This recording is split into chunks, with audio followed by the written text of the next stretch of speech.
Excuse me? Yeah. Hi, it's us.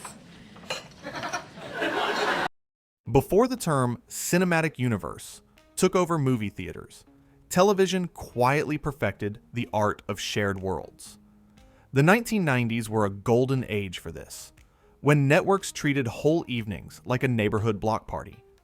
Characters hopped shows as easily as they crossed streets. Storylines flowed from one set to another, and a single Thursday or Friday could feel like one continuous event. Some of it was pure rating strategy. Crossovers spiked curiosity, launched spin-offs, and reinforced branded nights like TGIF or must-see TV. But the best crossovers did more than goose the numbers. They made TV feel bigger, more playful, and strangely more real. If Jerry Seinfeld lived down the hall from Paul Buchman, maybe all of Manhattan fit inside your remote. If detectives from two different cities shared a case, maybe justice itself was a shared enterprise. And if vampires or space captains wandered between shows, maybe the universe, plural, was one continuous story. That's what we're exploring today. The 10 crossovers that defined the 90s. From sitcom winks to sci-fi epics to prestige procedurals that proved event television wasn't just a tagline. These aren't just stunts. They're the moments that made TV nights feel connected and made us feel like we were in on the secret. Smash that like button, subscribe if you love this kind of throwback deep dive, and let's jump straight into the connected chaos of the 90s. 10. Family Matters, Full House. The ultimate TGIF handshake arrived when Steve Urkel wandered from Chicago into San Francisco for Stephanie Gets Framed. On paper, it's gimmicky. A nerd from one show consults on another show's subplot about glasses. In practice, it felt like finding a hidden door in a house you already loved. Urkel wasn't just a cameo. He brought his vibe, his physical comedy, and his instantly recognizable catchphrases to the Tanner's kitchen. Suddenly, ABC's Friday block wasn't 4 separate shows. It was one extended family with different living rooms. What made it work is intent. The visit played to both shows' strengths: Full House's earnest heart and Family Matters' elastic slapstick. It let longtime viewers feel rewarded for paying attention across the block, while making newcomers curious enough to stick around after the credits. It also set a template. TGIF wasn't afraid to cross-pollinate. You could imagine these characters passing each other at the airport, or, most likely, at the same studio commissary. The crossover never overwhelmed the episode's story. It just widened the lens, reminding us that sitcom universes can overlap as naturally as neighbors borrowing sugar. And it taught ABC a lesson it would use for the rest of the decade. Shared worlds make Friday night feel like an event. 9. Law & Order, Homicide, Life on the Street. When two procedural heavyweights share a case file, the stakes change. The Law & Order Shush Homicide crossovers, think Charm City or Baby It's You, chained investigations across jurisdictions, styles, and even philosophies of justice. New York's clipped, almost documentary rhythm bled into Baltimore's raw, character-driven storytelling, and the result felt larger than either show could manage alone. Detectives you knew well stood in unfamiliar rooms and had to adapt, which gave familiar archetypes new edges. Audiences were treated like adults. If you wanted the whole story, you had to watch both hours on 2 different nights. That sounds simple, but in the pre-streaming era, it was quietly radical. The network trusted you to follow breadcrumbs across addresses. It also legitimized the crossover as something beyond a novelty. These episodes weren't special guests. They were capital S story. The shared world added jurisdictional nuance, explored how departments cooperate or clash, and tested characters by pairing them with counterparts who challenged their methods. Decades later, entire network blocks would build on this blueprint. But in the 90s, it felt like someone had opened a secret door between precincts and let the real world in. 8. Mad About You, Friends. Lisa Kudrow's dual existence as Ursula Buffet on Mad About You and Phoebe Buffet on Friends is one of TV's most delightful continuity tricks. Rather than pretend audiences wouldn't notice the same actress in two primetime hits, both shows leaned into it and invented a twin. The bit reached perfection when Helen Hunt and Layla Kenzel wandered into Central Perk, mistook Phoebe for Ursula, and the universe briefly folded in on itself. It wasn't just a wink, it was a declaration that these New Yorks were actually the same New York. That mattered because sitcoms often live in curated bubbles. Apartments, diners, a handful of sets. By acknowledging the other show's reality, both series expanded their emotional geography without sacrificing tone.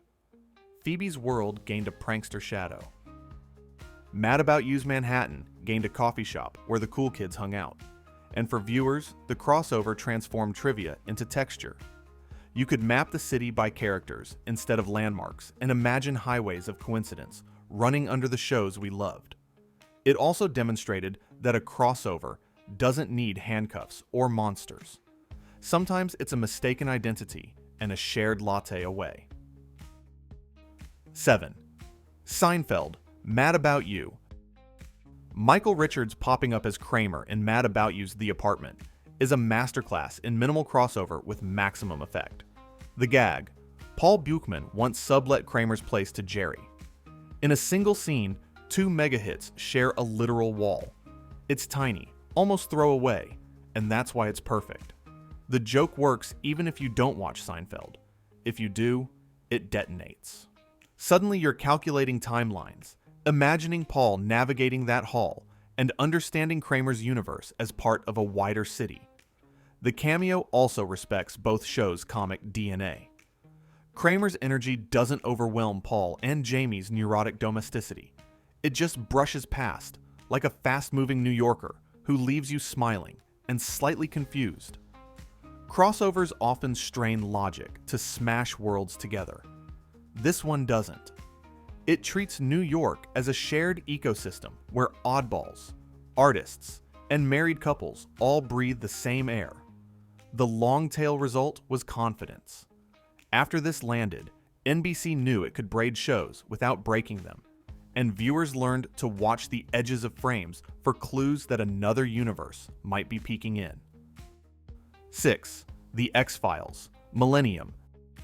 When Mulder and Scully step into Frank Black's apocalypse, the vibe shifts from conspiracy of the week to end times dread. Millennium serves two purposes at once: an X-Files seasonal installment and a coda for Millennium's cult following. It's generous storytelling, borrowing the bigger show's spotlight to give the smaller show closure, while letting the larger mythology absorb a little of Millennium's stormy mood. Crossovers can be parasitic or symbiotic. This one is the latter, sharing narrative blood in a way that makes both stronger. Tonally, it's a tightrope. X-Files thrives on deadpan wit and eerie puzzles. Millennium broods in candlelit ritual. By pairing them, the episode widens the emotional bandwidth. Scully's rational compassion meets Frank's haunted resolve, and the end result feels like federal agents briefly glimpsing a darker ledger of the same universe. It also underscores a theme that defined 90s genre TV. Worlds can overlap without merging. You don't need to explain every symbol or reconcile every cosmology. You just need to let characters collide honestly. Fans got payoff, skeptics got a solid case, and television got another argument for shared universes done with heart. 5. Buffy the Vampire Slayer Angel. If you watched the WB in the late 90s, Tuesdays became a single epic stitched across 2 hour-long shows. Buffy and Angel didn't just cameo. They traded plotlines, heartbreak, villains, and redemption arcs week to week. Cordelia's reinvention, Wesley's arrival, Faith's explosive detours, Oz's traveling wolf. Each cross appearance felt consequential. A fight in Sunnydale could echo in an LA alley. A curse in one city had emotional aftershocks in the other. The crossover structure let both shows specialize while sharing a soul. It also taught an important lesson about crossovers and character stakes. Because the relationships were the franchise's engine, moving people between shows wasn't a stunt. It was narrative oxygen. Angel's brooding isolation played differently when Buffy appeared. Buffy's bravado cracked differently in Angel's shadow. The WB effectively created an appointment viewing pipeline where missing 1 hour meant missing half a conversation, and viewers rewarded that trust. The ecosystem felt lived in, the timeline felt continuous, and the heartbreak felt earned. Supernatural TV would keep chasing that high for years, but in 1999, the Buffy Angel bridge proved weekly television could run a shared universe marathon. 4. Star Trek, TNG, Deep Space Nine, Voyager. Star Trek didn't invent the shared universe, but in the 90s it industrialized it. With TNG concluding, DS9 anchoring a stationary frontier, and Voyager launching across the galaxy, the franchise created a living network of handoffs, guest runs, and event episodes. Worf's transfer to DS9 reforged a character in a new crucible. Thomas Riker's surprise complicated loyalties. Quark's wink in Voyager's opening connected a lost starship back to the Federation's messy marketplace. Even when shows didn't cross literally, they shared wars, politics, and technology, making continuity feel like a star map. What made the Trek web sing was its tonal elasticity. TNG's sleek optimism, DS9's moral gray zones, and Voyager's survival ethos all spoke the same language while telling different kinds of stories. Crossovers weren't just cameos.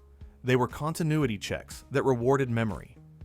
For syndication, it was smart business. Familiar faces kept viewers. And for fans, it was myth-making. When Worf arrived at DS9, it wasn't a ratings grab. It was destiny shaped by 6 seasons of growth. The 90s Trek machine proved that if you respect your world's internal logic, you can move people anywhere, and it still feels true. 3. Hercules, The Legendary Journeys, Xena, Warrior Princess. In syndication land, outside the big network brand nights, Hercules and Xena turned crossovers into schedule architecture. Xena spun out of Hercules, then both series kept weaving through each other's arcs like braided leather. Villains migrated, gods kept grudges, and side characters built reputations that paid dividends when they reappeared. The tone could be campy one week and mythic the next, but the shared universe meant wins and losses echoed across both banners. This mattered because syndicated TV had to fight for attention, market by market. Crossovers gave casual viewers on-ramps and rewarded the faithful with layered continuity. You didn't need to keep a spreadsheet. You just needed to trust that if you recognized a face from the other show, there was a reason. The result was a fan culture that felt communal long before social media. If you loved Xena's ferocity or Hercules' earnest heroics, you learned to love the ecosystem that made them both possible. And behind the scenes, the model showed how 2 productions could share sets, lore, and momentum without collapsing into sameness. It was low-friction world building with high-yield myth. 2. The Golden Girls, Empty Nest, Nurses. NBC's Miami set comedies threw a party that an actual storm crashed. A single hurricane threaded through the Golden Girls, Empty Nest, and Nurses on the same night, with characters cross-appearing and jokes ricocheting down the block. It felt like a neighborhood watch meeting where everyone brings their sitcom quirks, and the barometric pressure drops. The brilliance wasn't just in the cameos. It was in the unified premise. 1 weather system, 3 perspectives, and a sense that these apartments and workplaces really were a bus ride apart. That cohesion turned a lineup into an event. You stayed for all 3 because the night had a beginning, middle, and end. It was an early proof of concept for multi-show themed nights that later franchises, especially the Dick Wolf-verse, would formalize. Crucially, the storm didn't flatten each show's identity. The Golden Girls still traded sparkling banter. Empty Nest leaned into gentle heart. Nurses threaded workplace chaos. The shared universe acted like weather itself, an external pressure that reveals character. For viewers, the result was cozy and grand at once, a small patch of Miami that suddenly felt as wide as a map. 1. Power Rangers in Space, Ninja Turtles, The Next Mutation. Sometimes the 90s did subtlety, and sometimes it shouted, "It's morphin' time," at a bunch of pizza-loving ninjas. The Power Rangers Ninja Turtles crossover is candy aisle television, a pure spectacle that united two toy aisle titans in a single episode. Narratively, it's light as foam rubber, brainwashed turtles, heroic rangers, quippy combat, high-five resolution, but as a cultural artifact, it's fascinating. Kids didn't care about inter-network licensing drama. They cared that their action figures suddenly shared a canon. Beyond the novelty, the special hinted at how children's TV understood brand ecosystems before adults coined the term synergy. Crossovers turned viewers into collectors of episodes, of characters, of identities. You watched because it validated the idea that your tastes lived in one big universe. And for the franchises, it was a loyalty exchange program. Turtle fans sampled Rangers and vice versa, with the crossover acting like a free trial inside the narrative. It may not rank as the decade's most artful crossover, but it's the one that captures the 90s cheerful audacity. If kids love both, why not put both on screen and let them cheer twice as loud? Conclusion. The 1990s didn't just dabble in crossovers, they normalized them. Sitcoms proved a hallway gag could make a city feel shared. Procedurals showed that jurisdiction lines can be dramatic arteries. Genre TV built bridges sturdy enough to carry entire arcs, and sometimes entire spin-offs across nights. When these moments worked, it wasn't because two logos stood shoulder to shoulder. It was because characters stepped through a door and stayed true to themselves on the other side. That authenticity, Urkel being Urkel in San Francisco, Frank Black staying haunted under an X-Files flashlight, Buffy and Angel breaking hearts in stereo, is why these crossovers still spark recognition. Today's mega events and franchise blocks owe their DNA to these experiments. We expect storylines to ripple across series and seasons because the 90s taught us how satisfying it is to live in a TV neighborhood. And that's the magic of a shared universe. It makes familiar worlds feel endless. If you enjoyed this trip through the connected corridors of 90s TV, hit like, subscribe for more deep dive nostalgia, and drop your favorite crossover in the comments. Because somewhere out there, another door just opened, and we're all about to walk through it together.